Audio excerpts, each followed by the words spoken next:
How do you write off an accounts receivable that has gone bad?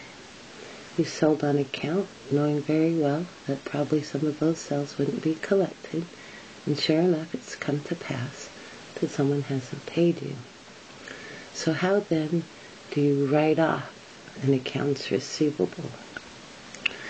There are two methods that are used in industry. One method is called the direct write-off method, and the other method is called the allowance method. And these are the two methods you can use to actually write off an accounts receivable. The entry under the direct write-off method, and it goes bad debt expense for the amount that you're writing off, and directly into the accounts receivable, and directly writes that amount off. It gets its name, the direct write-off method, because the credit goes directly to the accounts receivable and the account is written off. The pros of the direct write-off method are, yahoo, it is easy. The cons of the direct write-off method are pretty significant. First of all, it's bad matching. As a general rule, you'll work hard to collect an accounts receivable. As it gets older, you'll turn up your collection efforts. It's likely to be written off in a period other than the period the sale was recorded.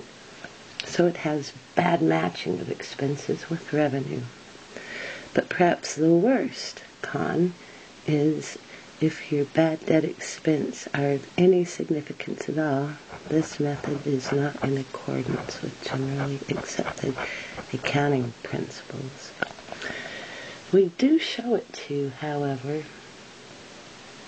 because it is used in income tax preparation, and small businesses that have insignificant amounts of write-offs may very well use this method. And so, here's your entry.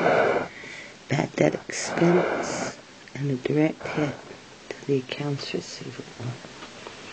Let's now move on to the allowance method. When you write off an account under the allowance method, you debit the allowance for doubtful accounts we talked about in our earlier pincast. I'm going to use some shortcuts to write this. Allowance for doubtful accounts. And you credit accounts receivable.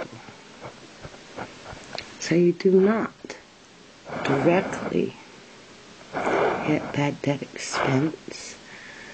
Rather, you go directly into the allowance account.